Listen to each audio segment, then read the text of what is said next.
I'm Judy Gelman Myers with New Jewish Cinema for Jewish Broadcasting Service, and I'm with Ziggy Gruber of Kenny and Ziggy's Delicatessen in Houston, Texas, and Erik Greenberg Anjou, director of Deliman.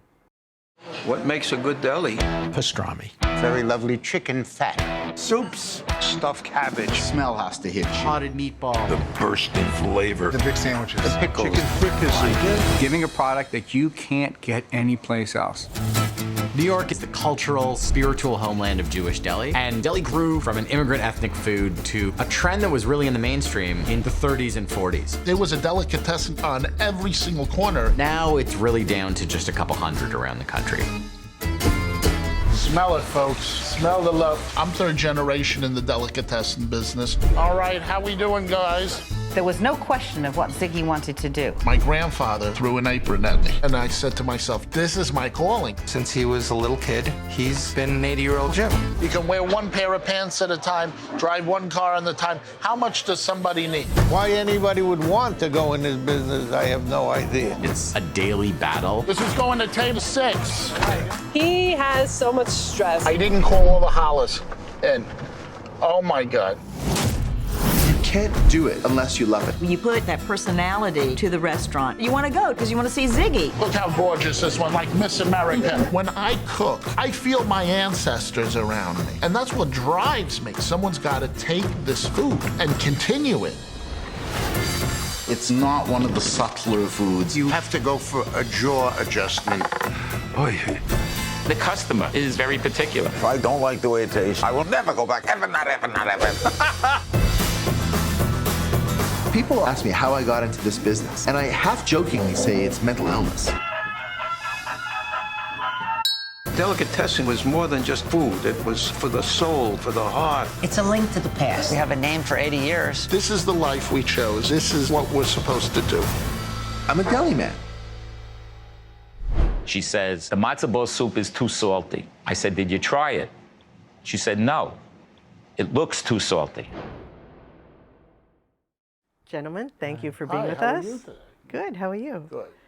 Ziggy, can you describe your relationship with your grandparents and how that led you to being Deliman? Well, I mean, I had a very special relationship with my grandparents. My family's always been in the delicatessen business since the early 1900s. And my grandfather was a Hungarian immigrant, and he worked in a lot of delicatessen stores and opened up one of the first delicatessens on Broadway. And growing up with them in the store, everybody worked in the store. All my cousins, all my uncles, you know, everybody. And what happened was it's just such a warm and fun feeling being with your family. And it was such a, you know, I mean, I've heard stories that not all family businesses are easy, but our family business and our dynamic was very close, tight, and it was a very wonderful experience. So it always made me want to continue that tradition of the delicatessen. It's beautiful. You trained at top-level European schools. 2 questions. Why did you decide to become a deli man rather than a top chef at a 5-star restaurant? And do you use that training in your deli? Well, the first of all is I've been cooking since I'm 10 years old. When I was 10 years old, my grandfather threw an apron at me and said, it's time to make a living. I was working since I'm 8 in the store, but I consider myself professionally at 10 because at 10 years old, my father, I'll never forget this, my father and my grandfather sat me in a booth and they said, look, we're never going to give you any money. No, not anything, you know, when you want pocket money or anything like that, but we will give you the opportunity to make money.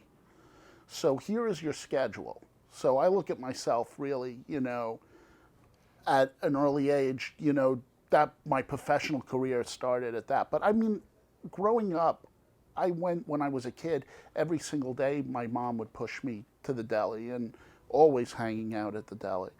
But when I was working in the store at 10, I always learned how to do everything, you know, bake, pickle, smoke the meats.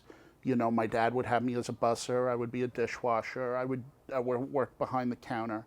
I did everything up until I was, 15 years old. My grandfather passed away, and I took it very, very bad.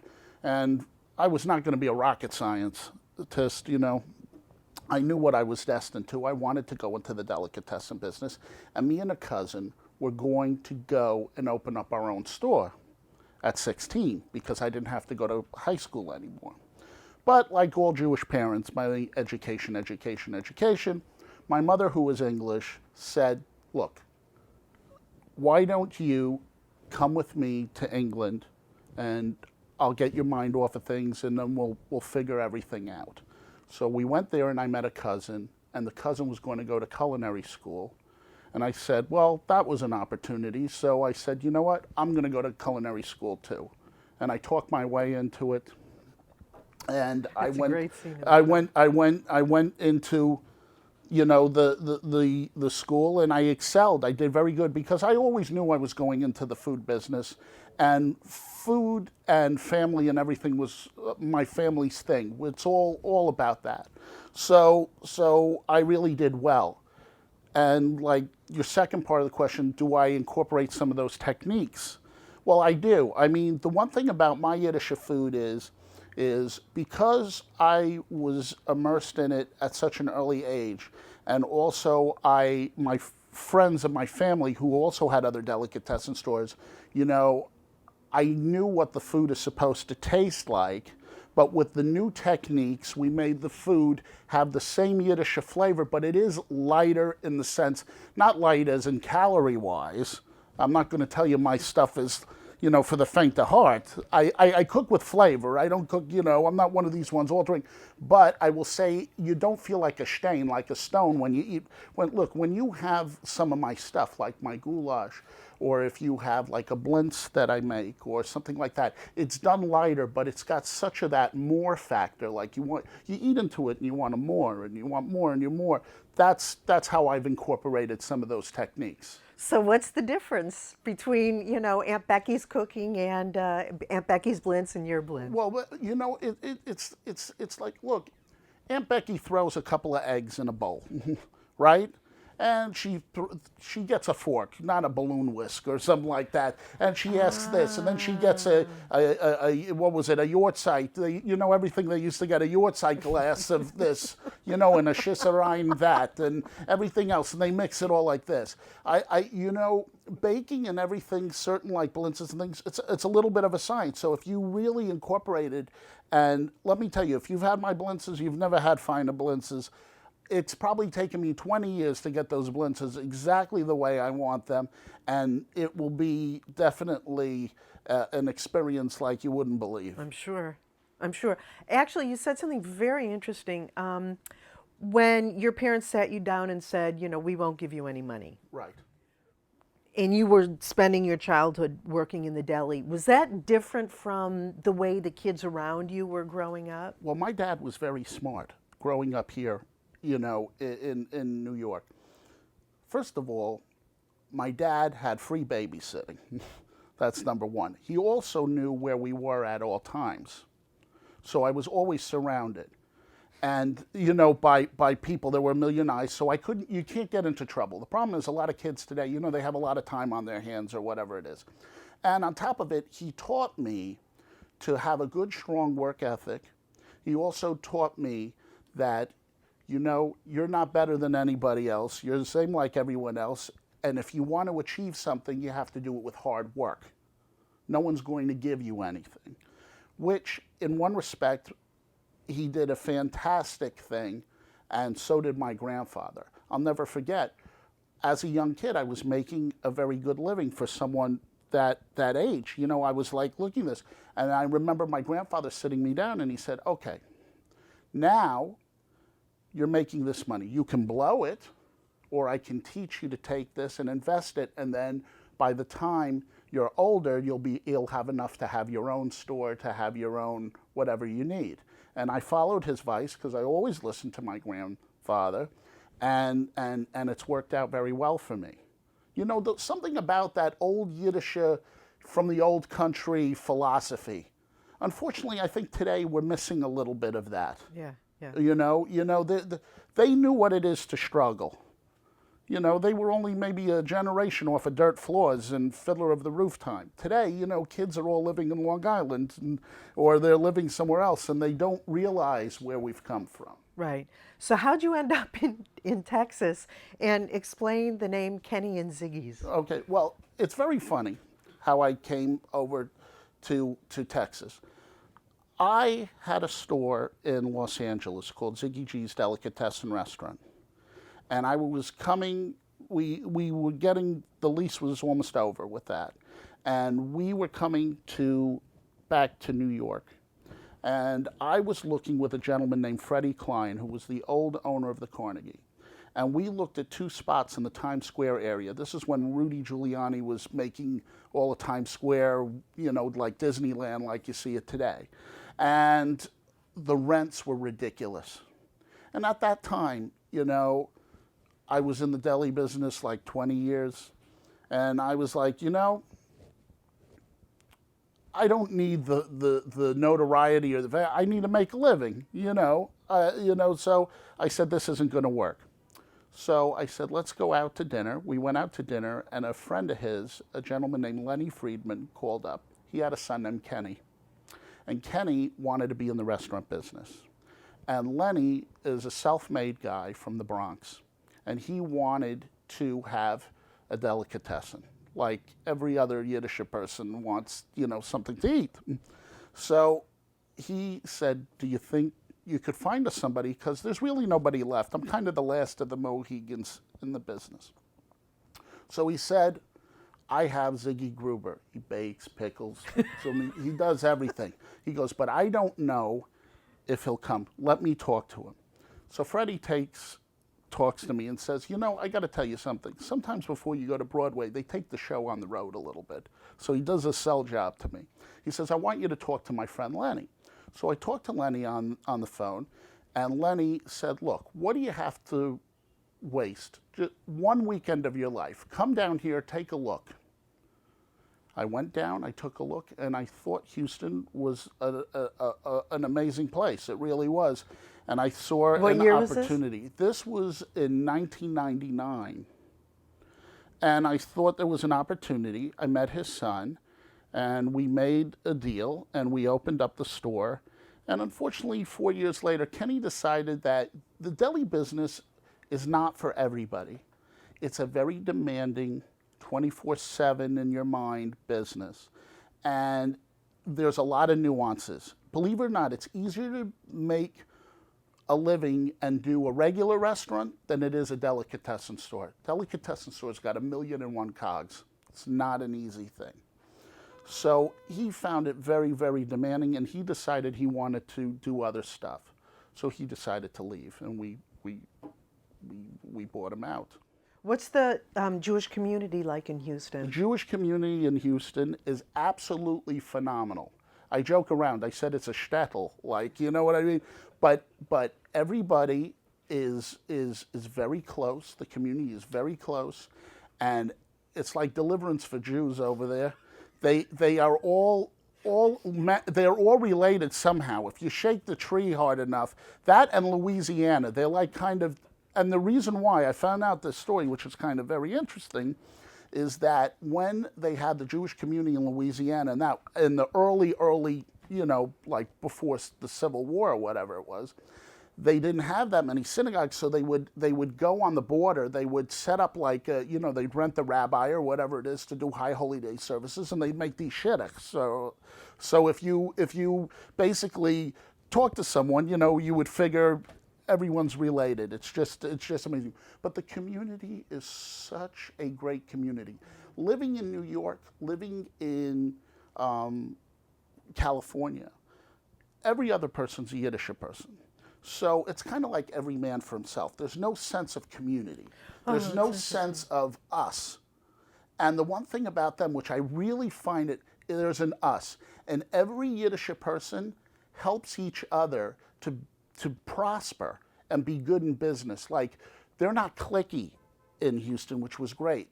If somebody comes from outside and they're a Yiddish person, come on in. They all, you know, and they even want to see them thrive. I've seen it 1,000,000 times, and that's what I like about about being in Houston. And you want to talk about staunch Zionists, you know, the people are so supportive of Israel and everything else. I mean, when AIPAC and when a lot of Israel needs help and needs financial support, one of the first places they go to is Houston. All right, it's interesting. Erik, on your Kickstarter page, you say that Deli's aid in, quote unquote, reclaiming the lost art of neighborhood. What do you mean by that? It's funny you asked that, because I was just, you know, we pine in a way collectively for these old neighborhoods and this feeling of community and camaraderie, and yet, you know, walking down on the Lower East Side yesterday, just by accident, you know, I was popped into the Tenement Museum. And, you know, this place that we glorify or extol now was a place where largely people were trying to get the heck out of. It was tremendously demanding, penurious lifestyle. But at the same time, now that things in our country have changed, I know massively generalized, you know, people have largely left the city, say successful Jewish entrepreneurs and families, they've gone out to the suburbs, and you can't just take a walk around the block, or, you know, there's not that community shul or that set of kind of like neighborhood stores where everyone comes in and visits and kibitzes. So this thing that I think I was referring to was that in the deli business, we're now in the shopping malls, you know, but we kind of like want to reclaim that old feeling, but we're now living in modernity in the 21st century, and, you know, you get in your car and you drive 2 miles one place, and then you pick up something else another 2 miles, and you come back, and that's been lost. I don't know whether there's a meeting point, you know, people necessarily don't want to go back to the city living. City living is tough. But I think we've lost a lot by having that kind of like neighborhood disintegrate. I did, the first documentary I produced and directed was A Cantor's Tale with a wonderful cantor, Jack Mendelson. And again, one of the things that we also talked about that's similar in Deliman is the fact that, you know, you had these shuls that were institutions, like the delis may have been institutions, and people flocked to them. And it was a place of bonding and laughter and pathos, and people died and you came there and you communed together. And I think that was easier to do in the city block than it is in kind of more disparate suburban communities. I think you're right. In the film, you talk about the transition from the original German immigrants who opened the delis to the Polish and Eastern European. Can you talk about that a little bit, and also about the history of the function of the deli in early Jewish immigrant life here? Sure. I'm not the ultimate historian, and Ziggy can certainly kind of, you know, chime in when it comes to the basic development. But, you know, delis were by and large, first of all, one of the historians that we used, she's wonderful, and she's an author as well, Jane Ziggelman, who wrote a book called 97 Orchard. She gave us a lot of our information about the development of the deli, particularly on the Lower East Side, and basically started as a German institution, then it became a German Jewish institution, and then as different waves of immigrations following, you know, the late 19th century, after the pogroms, and then more of an Eastern European Jewish population came coming to New York. By that point, there was such a thing as the Jewish delicatessen, but the taste was very different. You know, then all of a sudden, Romanian immigrants came over here, and pastrami is largely a Romanian, you know, invention. Little by little by little, all of these food groups kind of like worked their way under the umbrella of the Jewish deli, but it happened in waves, as per the different immigrant groups that were actually coming to America. And I think, and Ziggy would, you know, reinforce this, is that they weren't sit-down places. You know, they were kind of like counter places. People came in and they bought something and they left out, and then that developed into maybe 2 or 3 or 4 tables in a store. It wasn't until like the 20s, probably into the 30s, that this real institution, the larger restaurant delicatessen, started to evolve. Again, generalizing because I don't have the statistics in front of me, but I would say larger portion of those delicatessens, that early incarnation of the delicatessen, were kosher stores. You know, so you had the delicatessen, and then you had, you know, a whole different thing like the appetizing store that developed outside of that. So I think that the roots, like any business, like any tradition, became small, and then what was a Jewish or Lower East Side institution ultimately became an American culinary institution. Yeah, absolutely. And Ziggy, what you were saying about mom and pop? Well, remember, there were a lot of immigrants came here in the early 1900s. You had all of these Eastern Europeans, and before that, the German Jews. And what you had was a lot of them were not educated. So they had to make a living. So they figured, okay, we're going to open up a small place. We're going to have like maybe 5, 6 tables. Mom will cook in the back. Dad will be behind with the kids. And what they did, this was what the start of why New York had 3,000 delicatessen stores all over the place. Because they were all working in the store. And they were doing whatever it took to make a living. Now, they wanted to work very hard. Why? Because our philosophy, being Jewish, is the next generation should do better than us. So they would save the money, and what did they do? They sent their kids to basically to become doctors and lawyers and real estate developers and everything like that, because they all went to college. And that's why you see a lot of less delicatessen stores today, because there's not a need. They've bettered themselves in that. But getting back with Erik saying the store started like that, and due to attrition, there were less delicatessen stores, and they were bigger stores, and they got bigger, and the menus got more diverse, and that's what happened to these stores. Also, you got to remember, like Erik was saying too, is there was a counterculture. The delicatessen was in each neighborhood or each area the meeting place next to a shul, where Jewish families would gather. People that were politicos, all kinds of people would hang out in the delicatessen and do their business. Deals were made in the deli. So this is what happened.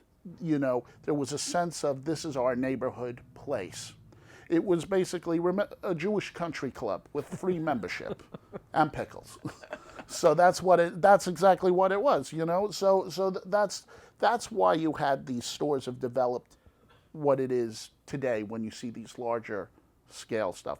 And Erik's right, most of the stores were kosher back then.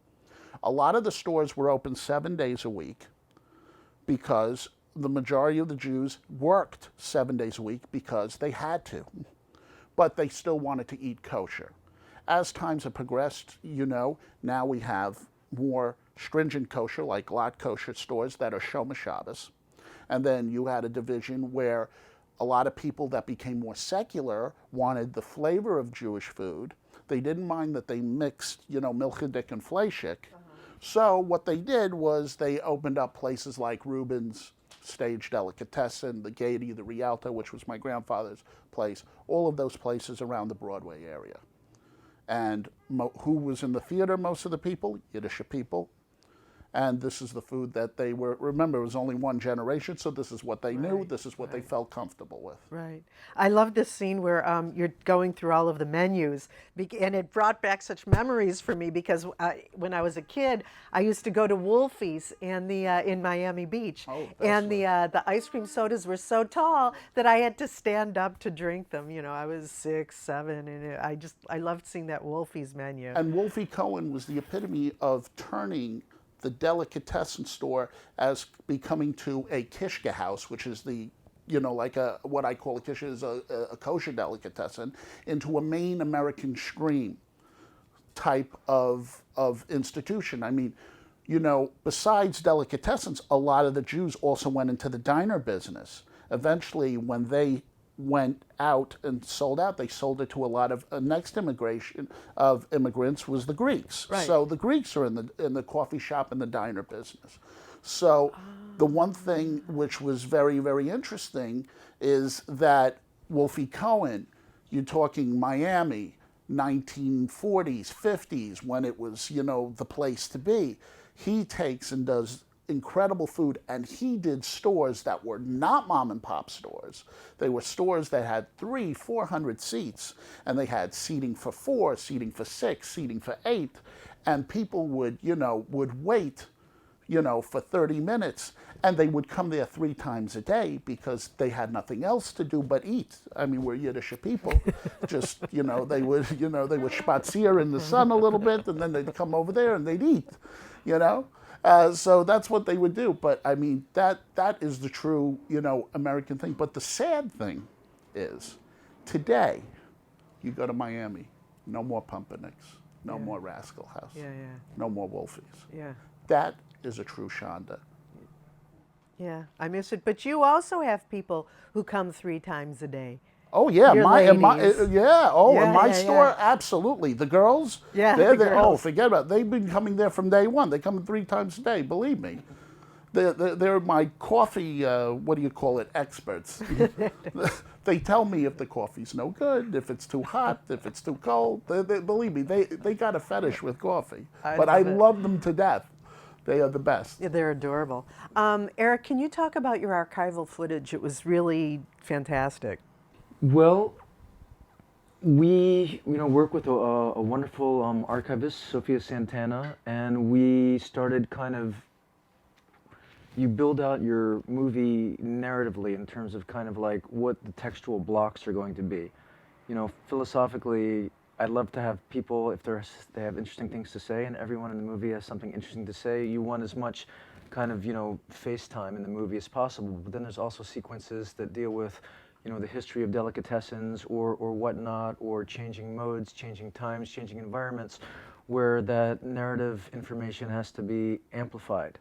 So we went through kind of a massive search, people that I knew, people that Ziggy knew, people that Sophia kind of like brought in, going out to libraries, sometimes things happen completely by accident. There was a newfangled Jewish deli called the General Muir that opened up in Atlanta.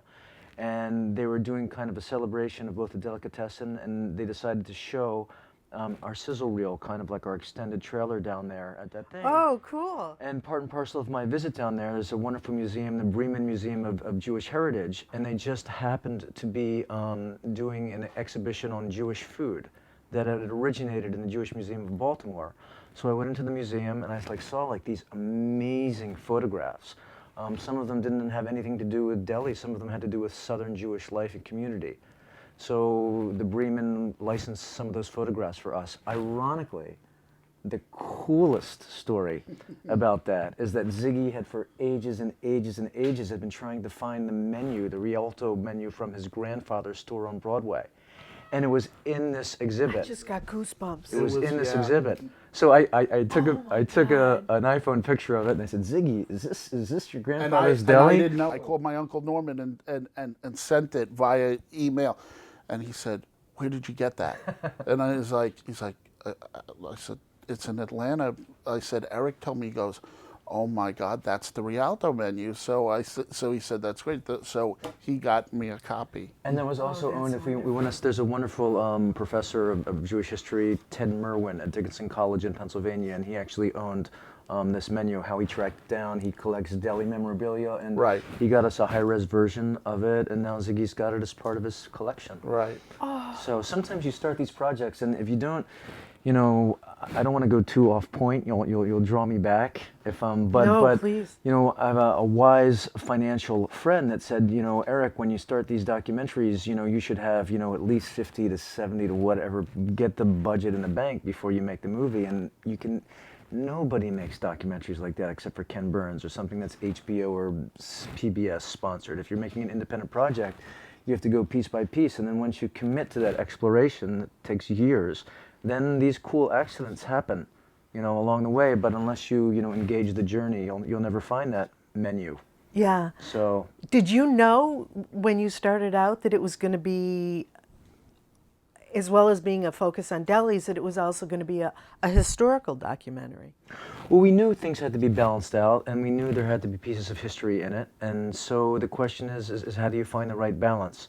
I work with an incredible editor, Lisa Palatella, that I also work with on the Klezmatics documentary that I produced and directed. And you kind of go through different cuts and go through different, choices structurally, and you find out, sometimes you rely on your instincts, like Ziggy relies on his instincts as a chef, too much this, too much that, too much garlic, not enough salt, blah, blah, blah. And then in the process of making the movie, you get a sense of maybe too much history here. Maybe we have to find a way to truncate the section. What are the essential pieces of information that we really want the audience to bite into before going off to do something fun, because ultimately it's a movie about delis and deli communities and kibitzing and all this. So we wanted to kind of keep the pace up. Did you, after you started cutting, I mean, when you started cutting, did you have all of your material, or once you started cutting, did you have to go out and get other material? We were constantly, it's a constant give and take, exploratory type of thing. We had a body of footage that we used to kind of cut that sizzle reel at 11.5-minute thing that went viral to tell people that we were alive and we were actually making that movie. But we had, I would say, maybe 60, probably a little bit more, around 70-75% of our movie when we actually got into the editing room, but then we were building out certain sequences. Like, for example, while we were editing, we went off to Toronto. Toronto was an essential part of our story for a number of different ways, because number one, it exemplifies the smoked meat tradition, Montreal smoked meat, which is a very delicious variant of our pastrami. And number two, one of our newfangled deli guys, Zane Kaplansky, up there, was doing some phenomenal things, not only just on the culinary side, but when we talk about Jewish delis and community and drawing people in, and what did you call it? The country club, the Jewish country club? Yeah, Jewish country club. Zane is doing some, he has a Bubby's cook-off where people do kind of like a chicken soup contest, or he does a storytelling night where people come into the deli, so it's not just a place to eat, it really is a place to commune, to communicate, to tell stories. And his delicatessen embodies that kind of like essence. So that was fun. That was material that we captured along the way. Same thing with Wise Sons in San Francisco, Leo Beckerman and Evan Bloom, thank you. They're doing some fantastic things kind of like with new Jewish deli cuisine. And that's something that as the movie developed, we knew that a portion of our third act, because we talked so much about the imperiled deli. You know, Ziggy's story is different from us because Ziggy is kicking it. A lot of the delis are falling by the wayside. But some of these new guys are really infusing some fun culinary energy into the business. And so we wanted to spend some time in the last half of the movie. We wanted it to be a hopeful movie. It is a hopeful movie. It's a very hopeful movie. It's beautiful. So some of the new kids on the block are really making that happen in the deli business. Yeah, actually, Ziggy, I wanted to ask you Sure. what you thought of the Wise Guy. I mean, maybe it's not fair, but what did you think of the Wise Guys menus and in the dishes that they're concocting? Oh, you mean like the Wise Sons and the newer new yeah. stuff? Some of their stuff is very traditional.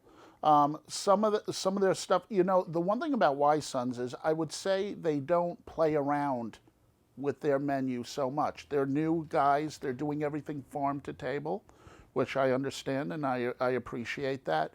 But there have been other delicatessens, and some of them have closed up recently, that have taken it and turned it into this like Jewish fusion kind of thing.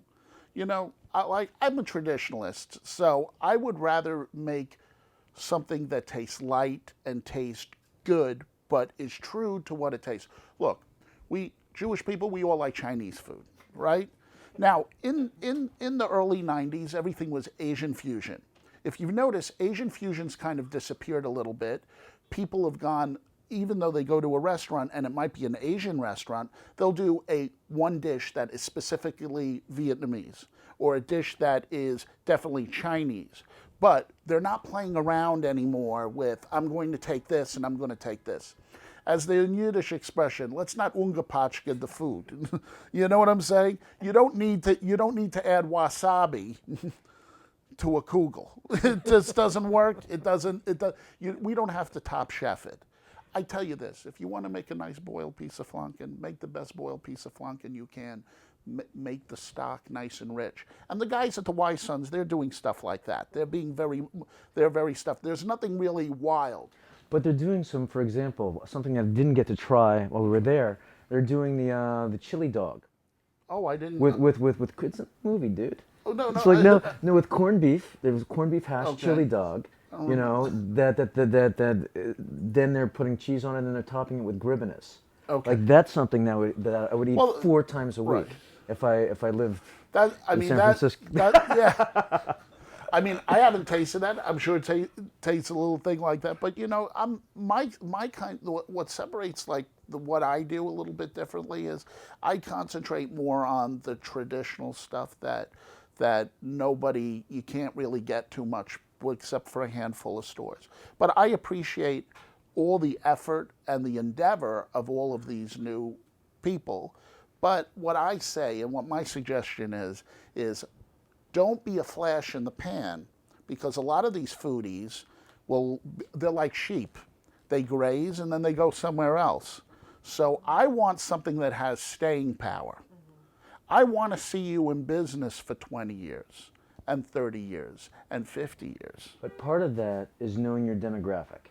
So something Right. that we discussed in the editing room a lot in terms of like the actual shaping of the movie, because Ziggy is obviously and understandably the hero of our story, Yes. and he should be. But one of the things we talk about, so if you take, because one of the people that we worked with the movie was David Sachs, a wonderful author who wrote the book Save the Deli. So if you take his facts as facts, you know, the deli business is dying. You know, they're dropping like flies. So what are the businesses that are surviving and why? And then kind of like, if we love the deli business so much, and if we love Jewish food so much, who are the people that are going into the deli? So one of the ways that delis are surviving is that family, generation to generation transference. You know, the people within the family that will not let the tradition die against tremendous financial and demographic odds. And then the other, or one of the other parts of the equation is like, know your demographic. You know, Ziggy is cooking and preparing food for a certain demographic, and Houston's limited, but also Jewish population, Right. business population. What Leo and Evan are doing in San Francisco is different. Right. What Zane is doing in Toronto is different. In what way? Well, because he's also, in the sense that he can try things with his audience. So, for example, I think Zane's neighborhood is Kensington Square, Kensington Market. Kensington Market is kind of like on the north end of downtown Toronto, and it was like our Lower East Side. It's where kind of like all the immigrants groups kind of like, you know, came in. It's also like adjacent to like University of Toronto. So he's got foodies, now that neighborhood has kind of changed over. And like everywhere on the block, Korean-ness, Thai fusion, Japanese, Chinese, and deli, he's got to kind of like keep up with the Joneses. He doesn't have a traditional Jewish demographic to cook for, so he wants to take the staples, some of the things that you're using in your restaurant, but he's also trying to kind of like push the envelope in a couple different ways. You know, kind of like create a new type of energy for that food, and he can do that in his neighborhood, and his neighborhood demands it. If he was doing with what Ziggy was doing, he wouldn't stay in business. Yeah. So he has to do certain things to be successful. Are there any delis that are opening up their menus to like Mizrahi recipes or Sephardic recipes? That's a very big trend. You see now a lot of the newer stuff. See, this is where it is. It's not that they're going like crazy and doing a lot of fusion stuff. And let me say, it's not like they're going crazy. It's also the way they're presenting it, which is very good. This I applaud.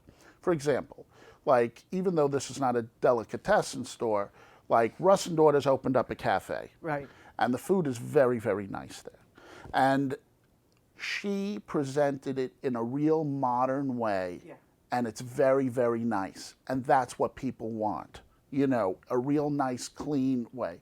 But getting back with the Sephardic stuff, yes.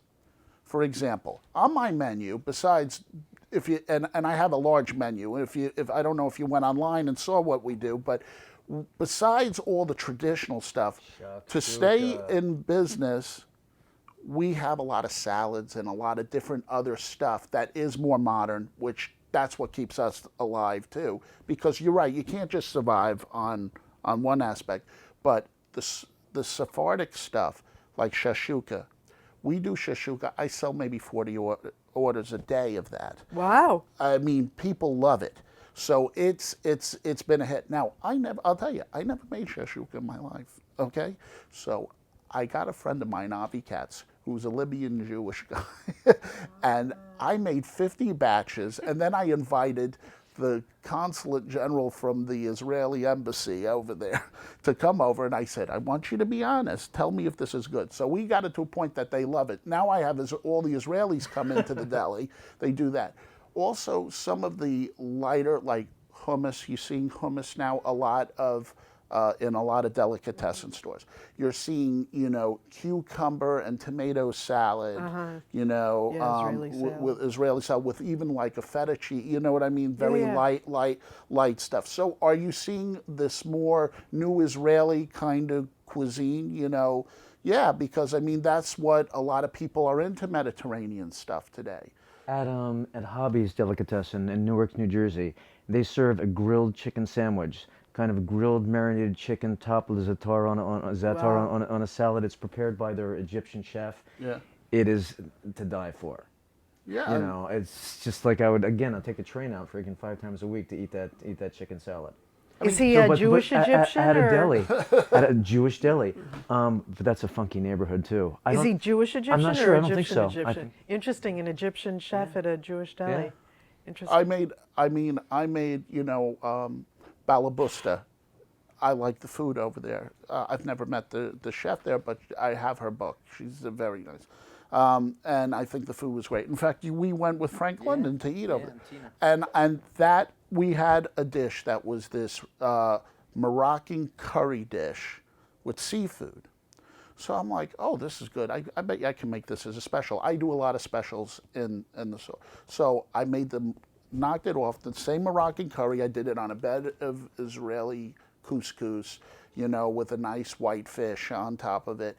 And that was a big, and it was very light. It was extremely light. It was not a heavy sauce.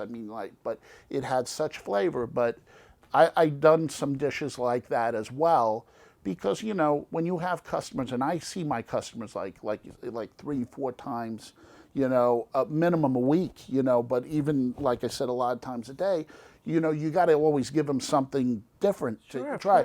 And they ate that up. So we when it comes to the new Sephardic stuff, you're definitely seeing that incorporated in a lot of the delis, especially the newer delis, like General Muir's doing that. I think a lot of places like the Mile End guys, I think they do that. A lot of people are doing that. You're starting to see, the problem where I do have is when they're trying to meld Sephardic and Ashkenazic, like they're putting like sour lemons in kasha banishkis. Come on. What? Just you want to be nice. Throw some shit. If you want to be fancy about it, throw some porcini mushrooms or shiitake mushrooms and just make it the normal way, like your bubby would make. Right. With a lot of onions and tasty like that. To start putting sour lemon and then putting maybe a little za'atar in. Right. It in doesn't that. make sense. To me, it's like someone saying, "Let's just do it." Let's face it. We're delicatessen stores. We're not Hester Blumenthal over here at the Fat Duck trying to make something, gastronomically, crazy. Right. No, it has to make sense. Erik, you've made a number of films about Jewish life, including A Cantor's Tale and The Klasmatics on Holy Ground.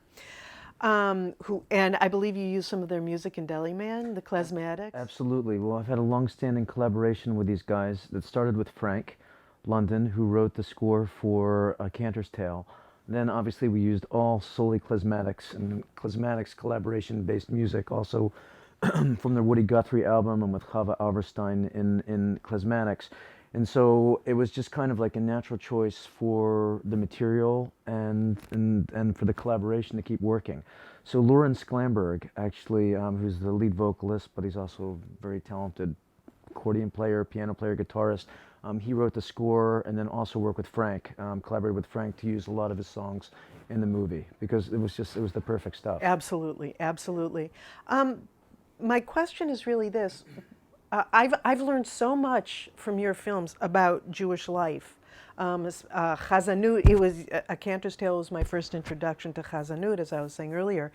What do you think the role of film is in Jewish education? Wow, you just asked, sorry, Ziggy, you asked the best question ever.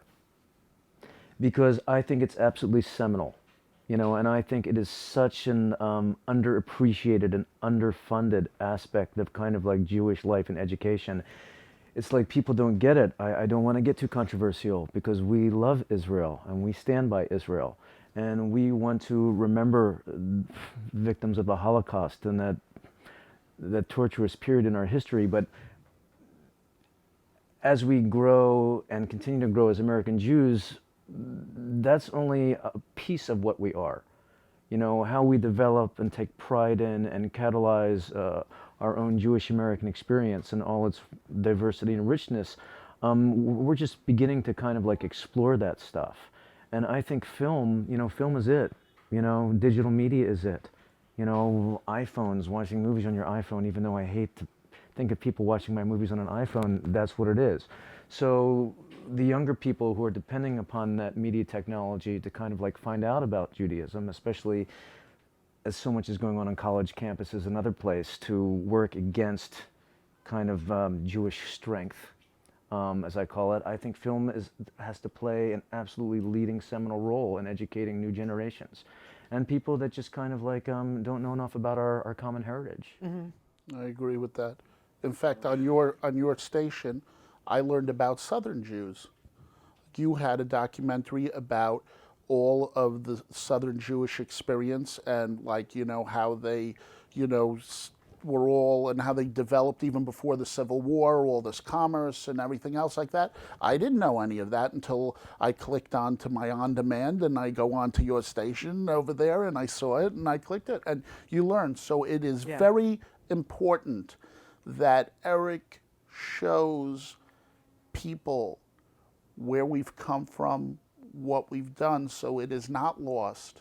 You know, the one thing about the Jewish American experience, we've had it very good here in the United States, thank God.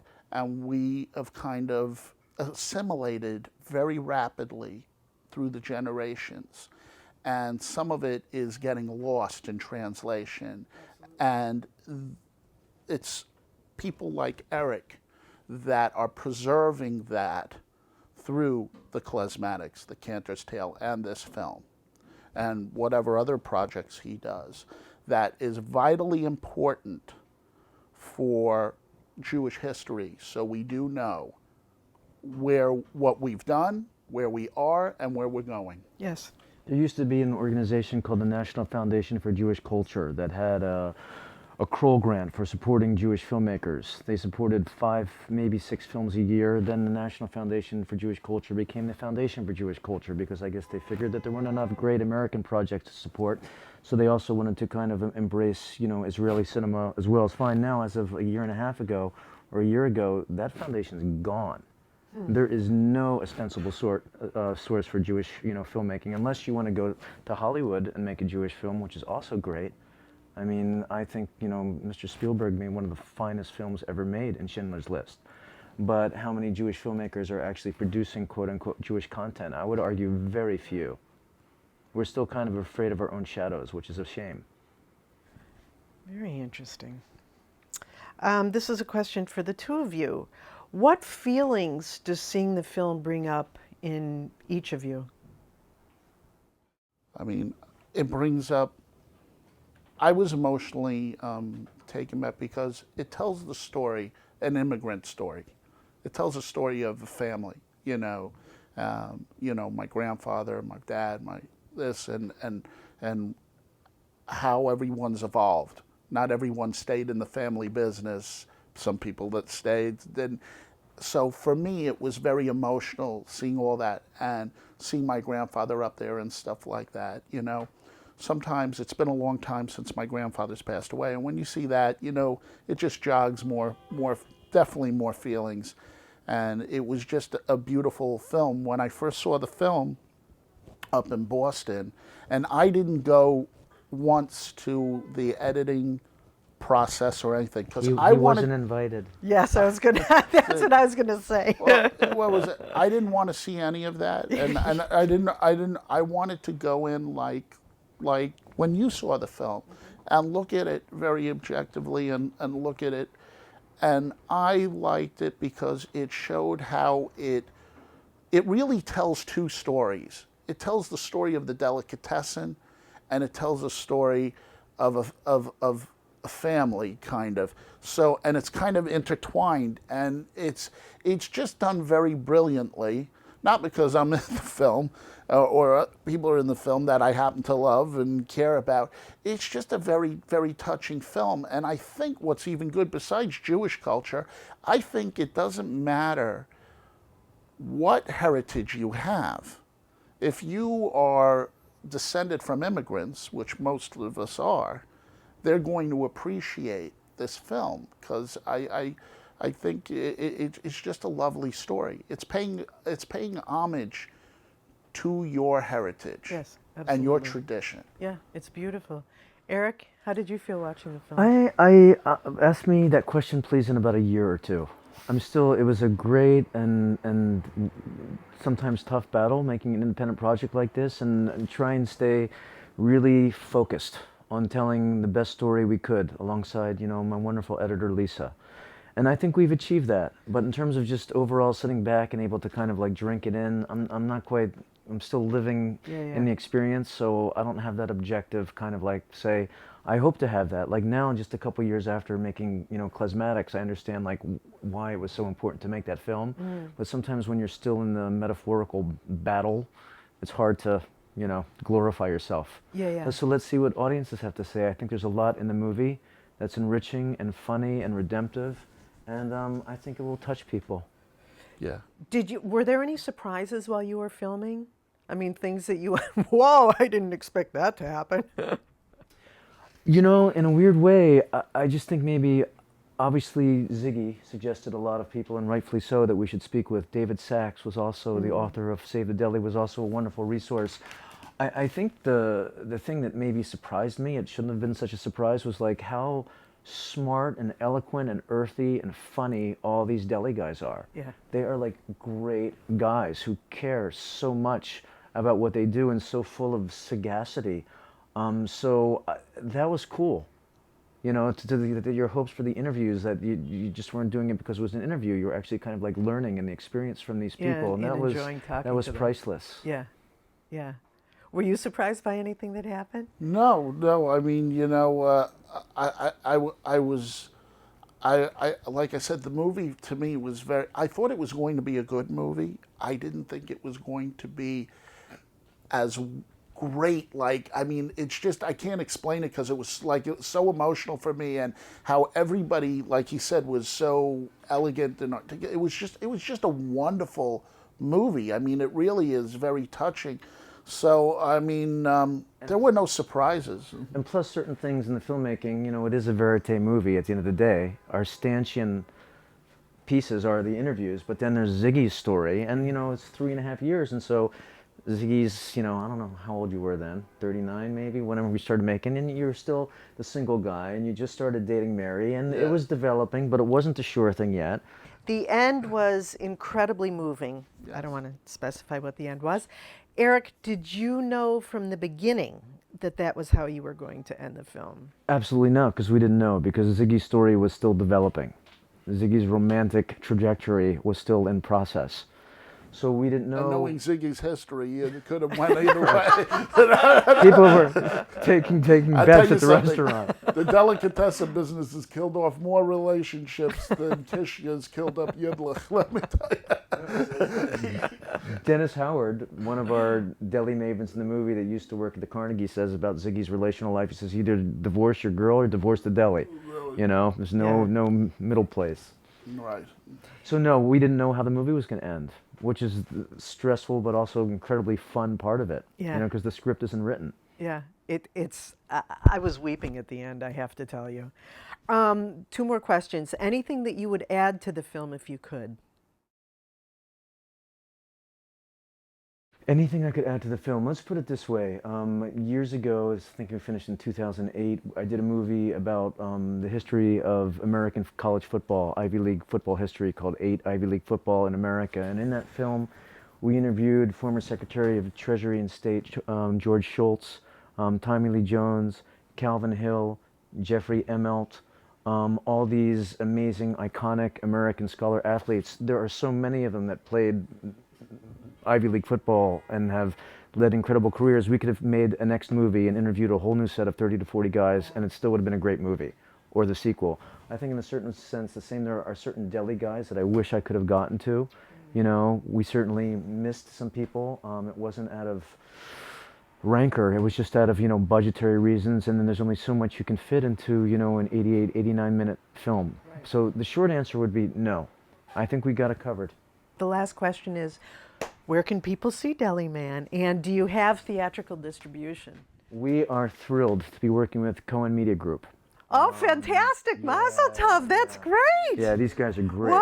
Wow. So they've acquired the movie. Wonderful. And they're going at it very smartly, two-pronged, because we know there's an incredible Jewish film festival circuit out there that we're playing in. Tonight we have, and this afternoon, we have the New York premiere of Deliman at the New York Jewish Film Festival. So that's only the second festival officially that we've been at, and also it's our New York premiere, and our crew's going to be there, and a lot of the Deli guys, so it's going to be a blast. But as of February 27th, the movie is going to get a limited theatrical release.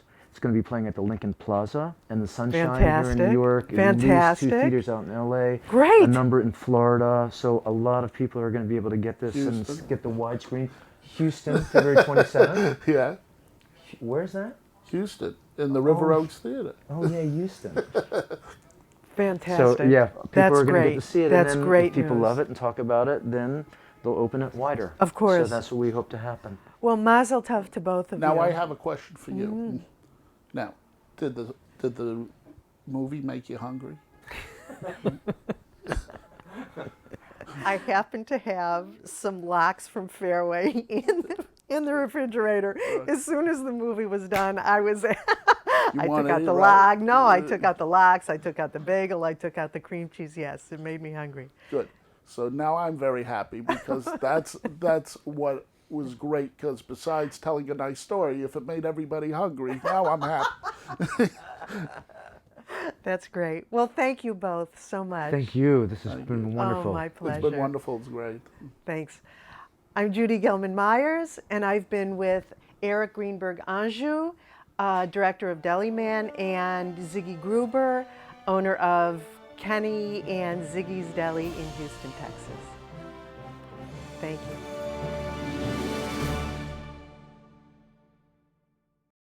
We would be pleased to send a complimentary DVD of this program to anyone who wishes to support JBS, the Jewish Broadcasting Service, with a tax-deductible gift of $36, double chai or more, to the nonprofit organization Jewish Education in Media. Simply visit the JBS homepage and click on the Donate button to make a donation by PayPal or your credit card. And please indicate the program for which you would like a DVD. Or you can send your tax-deductible check made out to Jem, Post Office Box 180, Riverdale Station, Bronx, New York 10471. And again, please remember to indicate which program you would like to receive with our compliments. And we thank you for your kind support.